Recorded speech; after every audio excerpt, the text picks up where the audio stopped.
Welcome to Crazy Good Talks with Deirdre Van Nest. In this podcast, we help growth-oriented financial advisors, leaders, sales professionals, and experts stand out and own the room every time they speak. Deirdre will empower you to grab and keep the attention of any audience, live or virtual, make emotional connections with your listeners, and inspire them to take action. Join us on this journey where Deirdre will empower you to become a more confident presenter and knock it out of the park when you speak.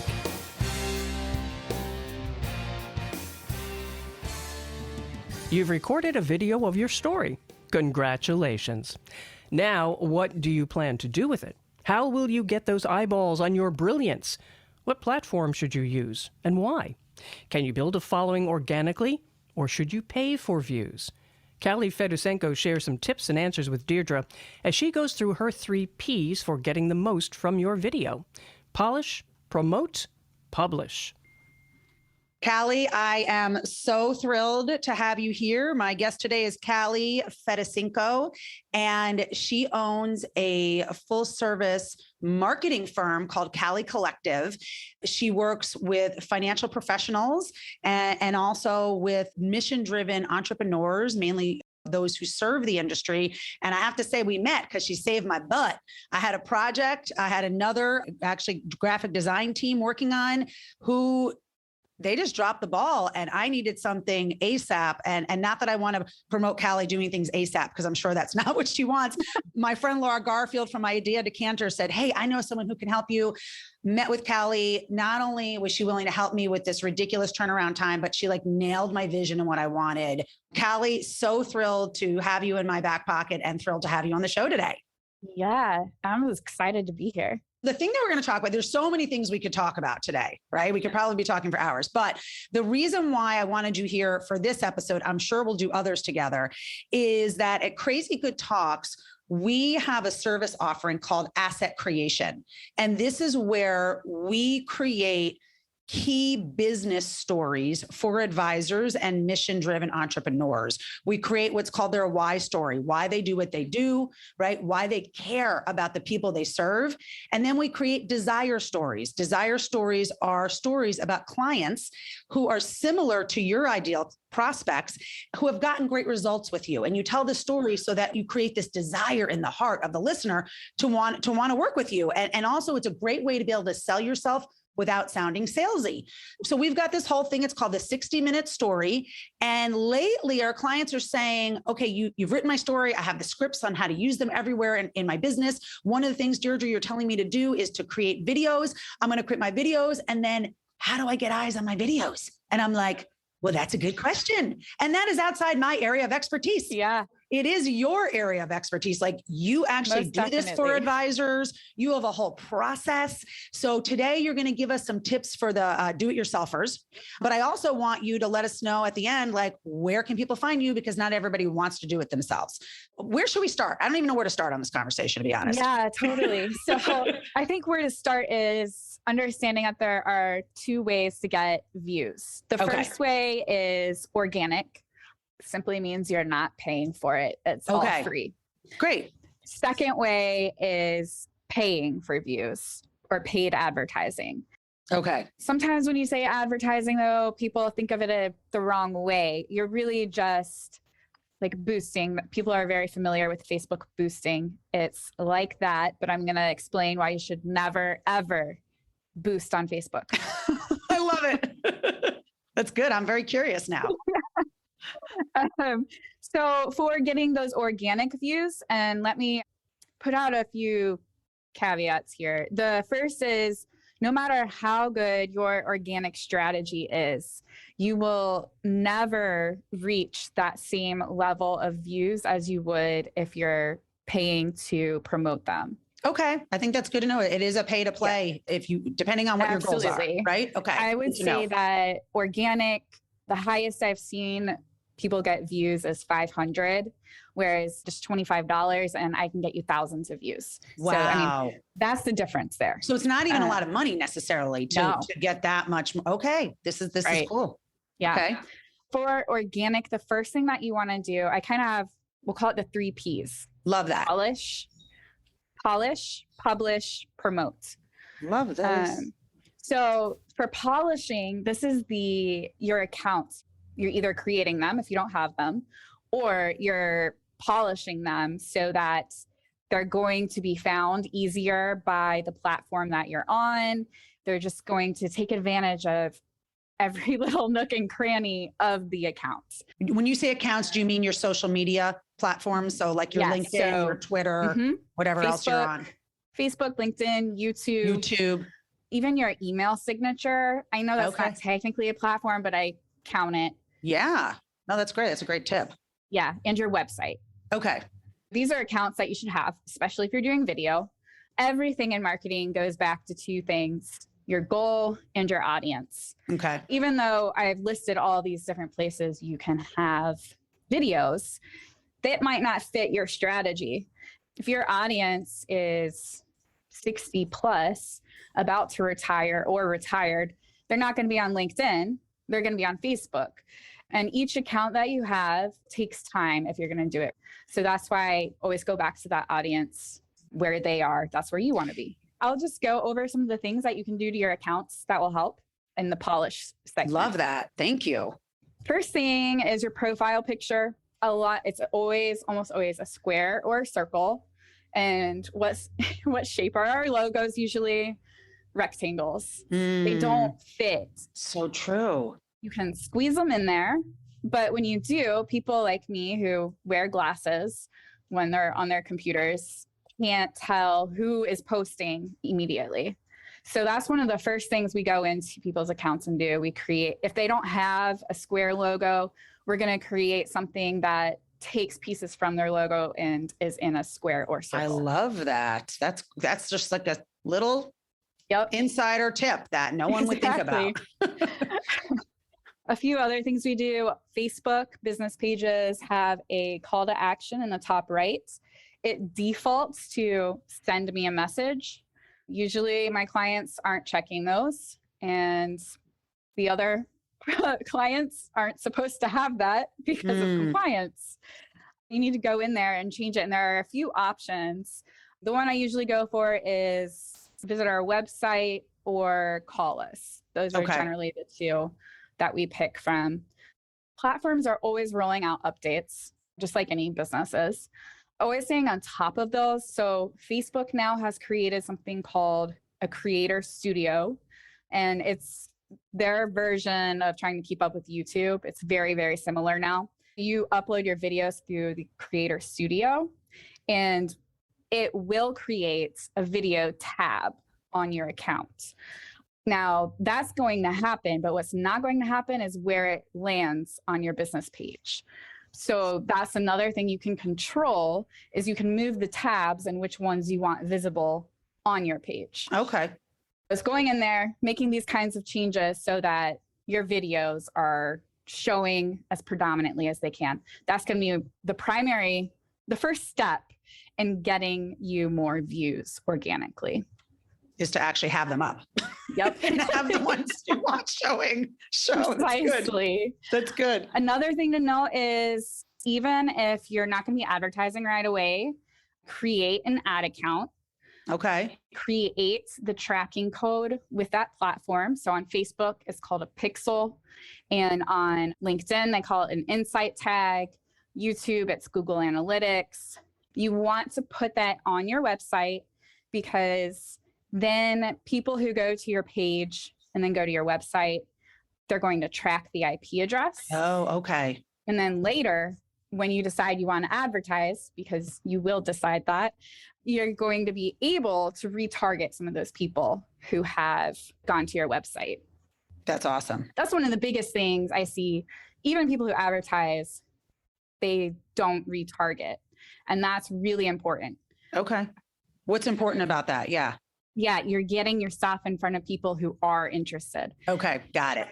They've already engaged with you. They've already gone to your website. There's something there, a spark. A spark. There's a little spark. Yeah, yes. Exactly. We want to fan that flame. Love that. Okay, so that's polish. Looking at publish. Yeah. Let's go to that phase. Publish is exactly what it says. It's just getting the video out there. Okay. Biggest issue I see here is people don't have a process. they don't have a checklist, and they're not consistent. Those three things, I mean, if you just fix those three things, you'd be ahead of the game. And on top of that, there are like best practices for each platform. You want to add hashtags. You want to make sure on Facebook, your video title is not a question. You want shorter descriptions. There are like little things like that that you want to just be mindful of when you're posting to a platform or publishing. So how would someone find out those rules if they wanted to do it themselves? Great question. Yeah. You Google or you go to the platform. Sometimes the platform will even have suggestions for you. Facebook has an entire advertising guide that you can download and go through. I mean, it's a lot. Facebook to me, I mean, I do this on a regular basis. Advertising on Facebook is a bit of a nightmare. Okay. It's a lot. Okay. I can imagine. Be prepared. If you are going to take it on yourself, be prepared. Yeah. Okay. There's a learning curve there, but you can go to the platforms or you can Google it and they'll tell you their guidelines. Okay. Absolutely. So I think that's really great. Like, I didn't know that about Facebook. You don't want it to be a question. That's huge to know. So are there any other things in the publishing section that people miss a lot? Yeah. You want to make sure you add it to your website.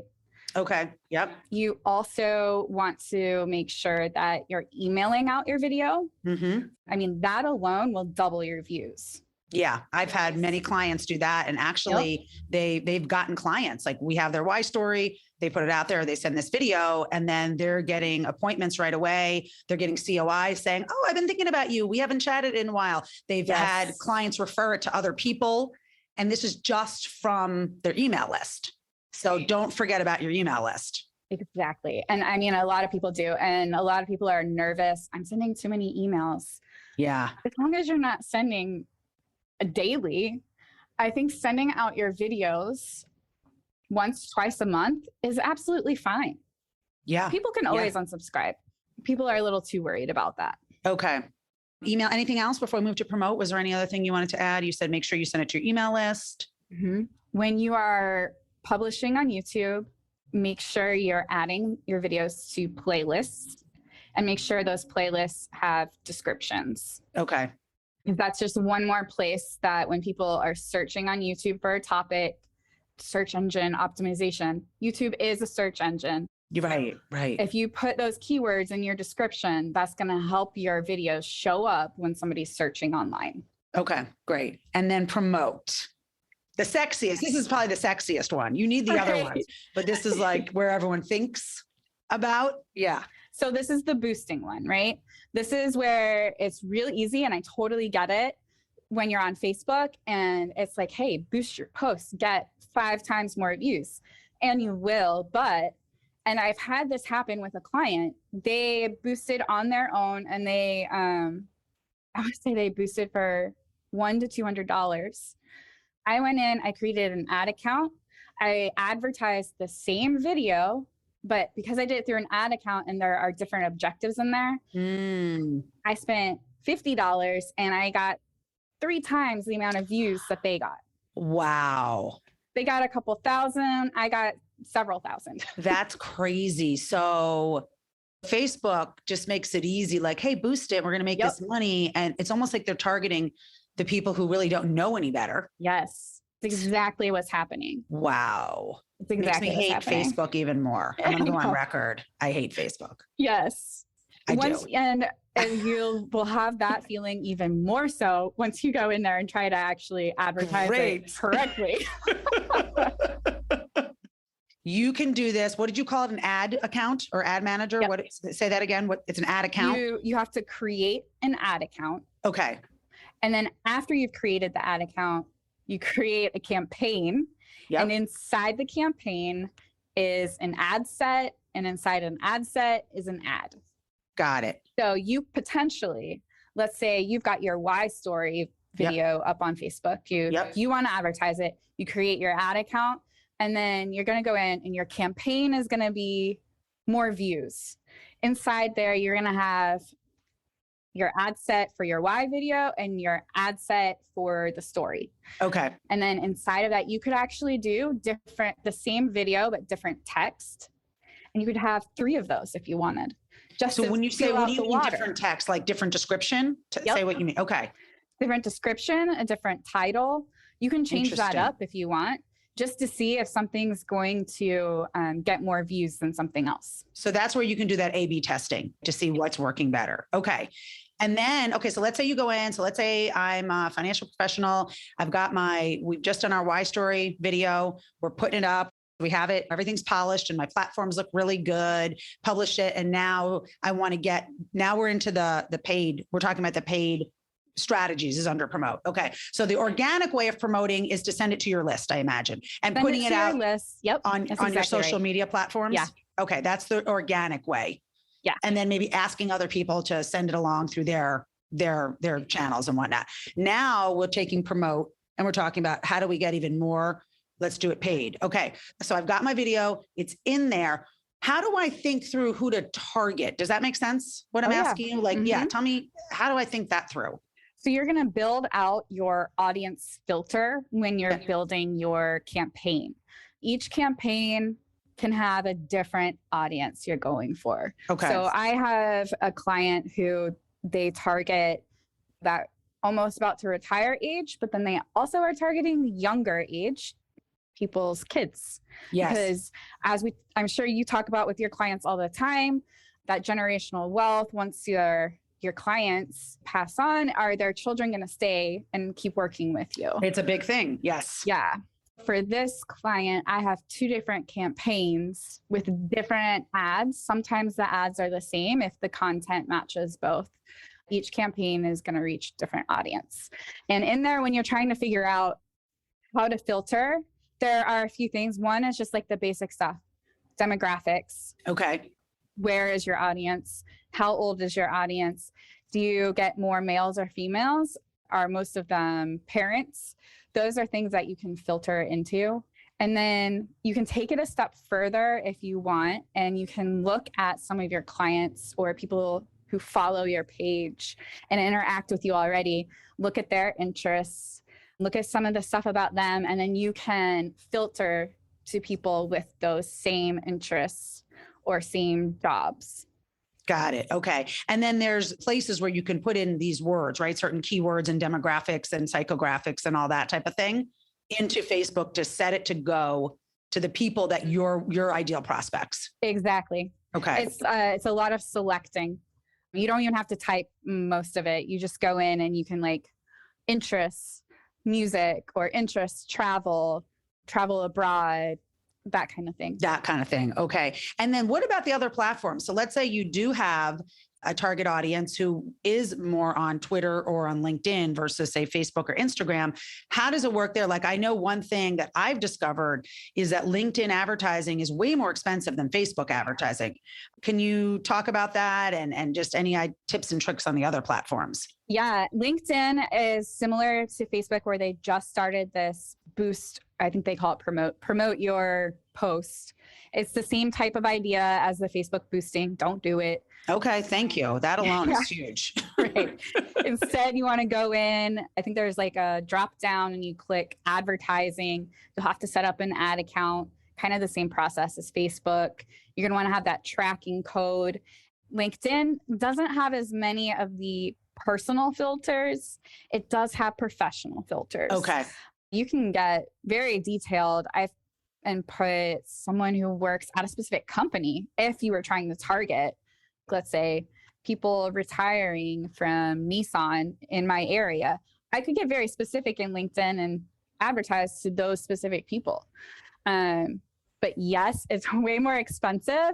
I mean, I'll tell you, for our content packages, we advertise $100 on Facebook, $100 on LinkedIn every month. And $100 on LinkedIn is only going to get you about a week. That's it. And how long will it get you on Facebook? A whole month. Why? What's the difference? Do you know? I debate internally. I don't really have specific proof, but I get the feeling that LinkedIn is quality and Facebook is quantity. Got it. Okay. Which is fine. If that's actually true, then the ROI, as long as the ROI is there, who cares? Right. Right. But yeah. Now, does Twitter do advertising? I'm going to be honest, I don't mess with Twitter. Okay. Because most of my clients are advisors, and I recommend they don't use Twitter because it's a very reactive platform, and financial planning is not reactive. What do you mean when you say reactive? You're always responding to things that are happening, whereas financial planning is kind of like future.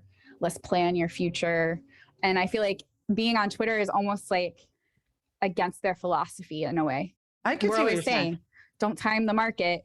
But on Twitter, usually you're responding to what's going on in the market. Yeah, that actually, that really makes sense. Would you recommend if someone's clients are on LinkedIn, do you recommend that they advertise there? Like, do you still think it's a good thing to do to get more views? You mean Twitter? LinkedIn. Yeah. Even though it's more expensive, like you don't count it out. I mean, I only advertise on LinkedIn. I don't advertise on Facebook. Okay. Because my audience isn't on Facebook. That means I just have to spend more. Yeah. But hopefully you're making more because it's quality then. Exactly. Yeah. Okay. The other thing is YouTube. Advertising on YouTube is relatively easy and you get a lot of views. YouTube is owned by Google. YouTube just started this boost your video like the other platforms. I'm sure it's going to be the same thing where it's just easy to boost it, but you won't have the same ability to drill down on your audience, filtering who you're showing to. Got it. And I know, okay, I'm putting you on the spot here a little bit, but do you have in your mind any before and after kind of examples of, hey, this was organic, and then we did this, and this was paid, and then this is what someone experienced? Can you just give us a couple of case studies or examples? Totally. I mean, everybody who's come to me, either they come to me, they've never pushed out their videos. Okay. There's no views. There's no views. Or maybe they posted one. Yeah. So that I kind of love those clients because when I get to, we also pull metrics for our clients every quarter. Okay. And when I pull that first metric report, I mean, we look amazing. We are the best. Look at us. Right. Yes. You should have come to us 5 years ago. Exactly. Love. Then there's the people who have posted, they aren't consistent about it, or they're advertising. I mean, I shared the one story where they did advertise. They spent triple the amount that I did and got a fraction of the views. I say other people, like the ones who are posting but not advertising, or they've been boosting, or it's just organic. It's usually, if it's organic, no more than 500 views. If I'm advertising it, it's going to be 20,000. Oh my gosh. I just pulled my earring out on that one. Actually, I jumped. I didn't expect you to say 20,000. I thought you were going to be like 1,500. No. That's a really big difference. Oh yeah. And when we say views, is it usually, is that someone who just tapped play for a second, or is that all the way through? Depends on the platform. Okay. The ones that I'm getting 20,000 views, that's Facebook generally, because, they got the bigger quantity. Yeah. They count a view as 3 seconds. Okay. And it's not that someone hit play, because if you're uploading directly to the platform, your video is going to automatically play. Oh, got it. Yes. Yes. YouTube, they have amazing metrics. I mean, I can go in there, I can tell you what's the average time that people are leaving your video, which videos they're staying on to the very end. There's lots of things that you can really dig into with YouTube. That's cool. Something else that goes back to the publishing.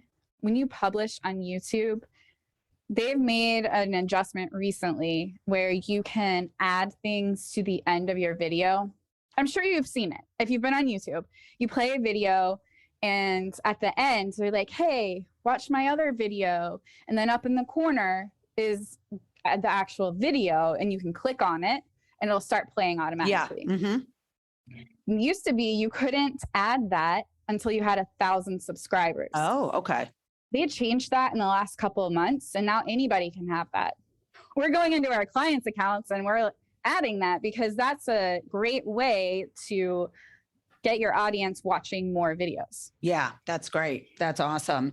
Okay. And what about LinkedIn? So like if Facebook is 500 organic to 20,000 with a couple $100 or whatever, right? What might that translate to on LinkedIn? Yeah. LinkedIn's going to be more like 2,000. Okay. So 500 to maybe 2,000. Well, no, it won't even be 500. You won't get that organically.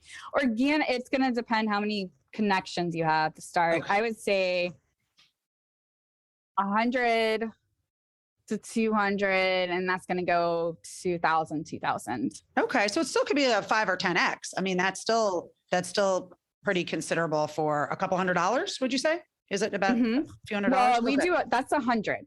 Oh, that's $100. So if you did 200, it would be more than that. Okay. That's great. The other thing with LinkedIn is you have to have a business page if you want to advertise. Oh, so you have to do it on your business. It can't be on your personal page. It's on your business page. Good to know. Because you have to connect your ad account to a business page. Okay. That's actually really good to know. So what if you have, I'm just thinking about like my situation. I have way more connections, way more on my personal page, because that's what I focused on. We've got the business one, but I'll be honest, like I don't know. I just feel like I probably haven't as done great a job there as we could have. But what do you do then? Is there any way to like link them or overcome that so Share that, it. Yeah. What do you do? Yeah. I post to my business page and then I share that post to my personal. Got it. Oh, okay. So that's not a big thing to overcome. No, not a big thing at all. Okay. And if you want to see like total metrics, you can see that on the business page. Even though you've like shared it on your personal, it'll like combine the views. Okay, this is awesome. I love these tips. It's a great place to get someone started and to even start thinking in the right direction of what do I want my video strategy to be? And I know you are super generous. You put together a do-it-yourself guide. Do you want to tell us about that? Yeah. It's just going to be a checklist of the things that I've gone over. Actually, probably a little bit more. We're going to talk about the 3 Ps. We're going to talk about that polishing your account, what you can do on each one. Thank you. Publishing, make sure you're publishing to these places. And then promotion, here's a few things to look out for. Oh, I love it. Thank you for doing that. We'll make sure that we link to that in the show notes. So 2 things I want to cover before we wrap up. The first is tell us the full scope of what you do for clients, if you would.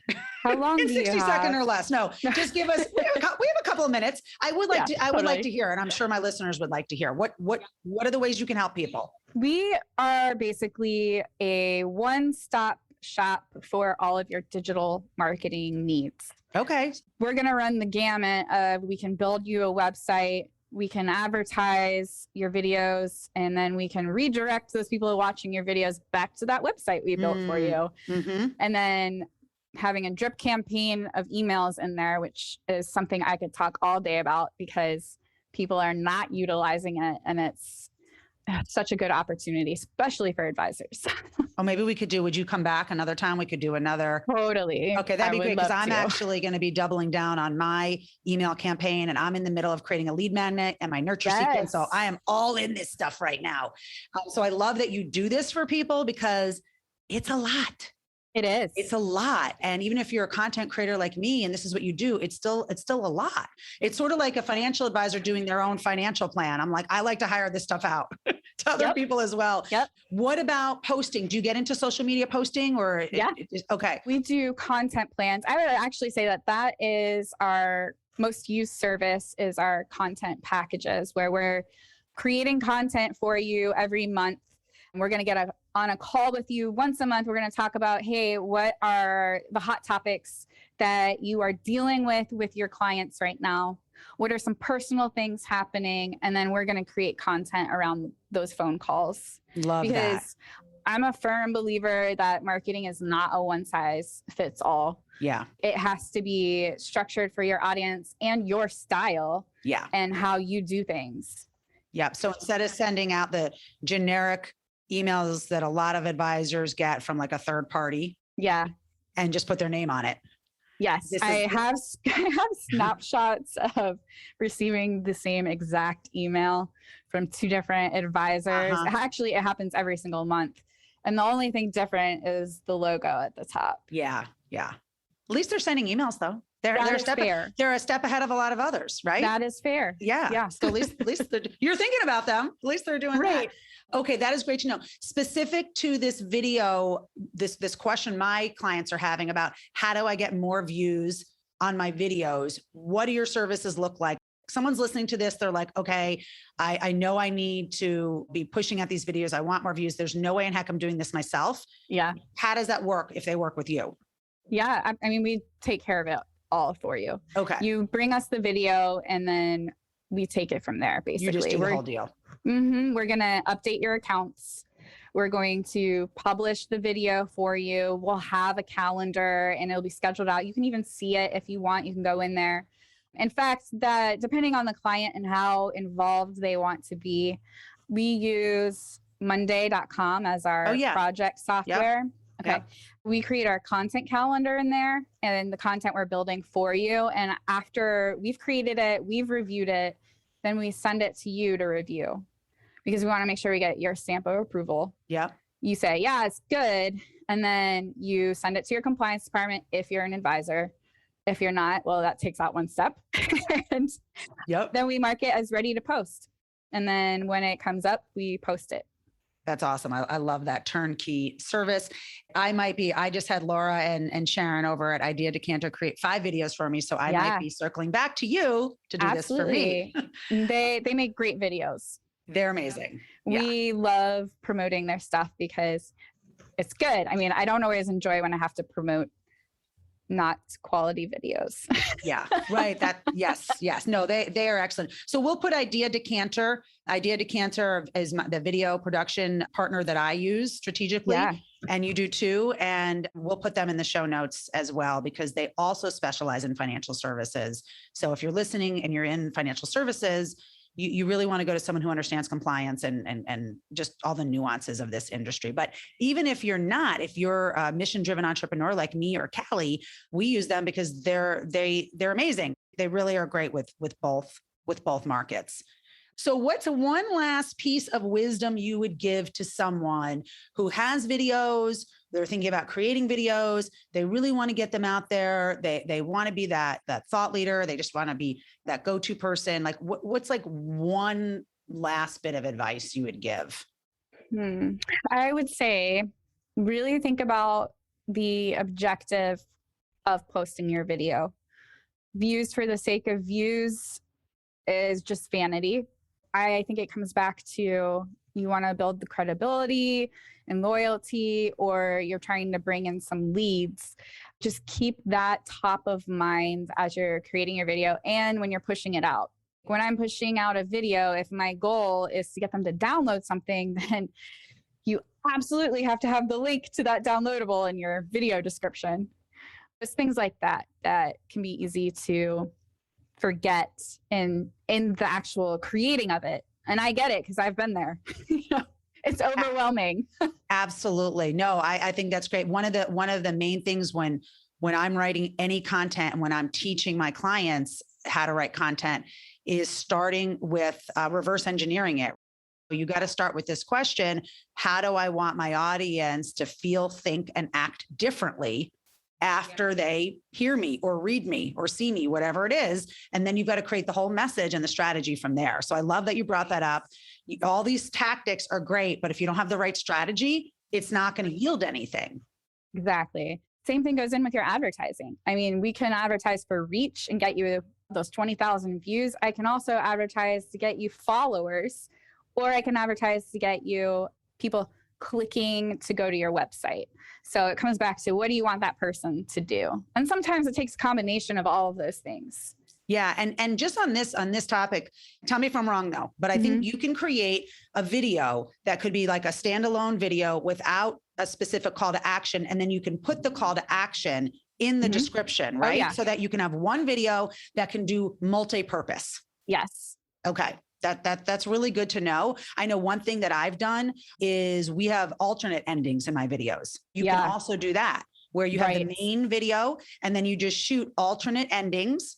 For example, one of our videos might say, please click the link below or the link here, like if it's on my website, please click the start a conversation link below to blah, blah, blah. Or it might be if it's on, let's say LinkedIn, it might say, please email Lillian@crazygoodtalks.com to blah, blah, blah. Yep, exactly. The only caution I would put is maybe if you could have the beginning slightly different, just in case that video is showing multiple times to one person. You don't want them to be like, I saw this already, and not read the description with the other link. That's great. I love that. Could even be just like a different thumbnail even. Oh, a different thumbnail. Yeah. Thank you. I'm going to do that. I've got some that I'm working on right now. Different thumbnail. See, I love little hacks like this. Unless you're living, breathing this stuff, it's like the stuff you don't even, right? You wouldn't even think of or know. Completely. I mean, yeah, that would be me in accounting. Yeah. As would it be me too, as I, exactly. Oh, well, Kalli, thank you so much for being here. We're recording here before Thanksgiving. So I want to say I'm grateful for you. I'm grateful that I've gotten connected with you and the work you've done for me, and grateful for you giving my audience, my listeners, this amazing information. And if you're listening to this right now, we are about mid-December of 2021, right? I feel like with COVID, there's like a time warp, and I'm like, are we 2021? Are we 2020? Right? No, we're 2021. So I want to wish you a Merry Christmas, a Happy Hanukkah. I want to wish you a Happy New Year, and just tell you, I really pray you're able to like unplug over the holidays, get some great R&R time, and then move into the new year with like this just sense of purpose and hope and vision and excitement. So I claim that. You claim that? I'm claiming that too. Let's claim it. And I'm claiming it for our listeners. Yes. That's it. Signing out for 2021. And actually, this is my 24th podcast. So I want to celebrate, do a little happy dance right now. And Patrice, maybe I can have the voice of my producer come on for a second, because I committed when I started this thing to doing it for a year. I was like, okay, I'm going to do it for a year and let's see how it goes. And I can't believe it's been a year.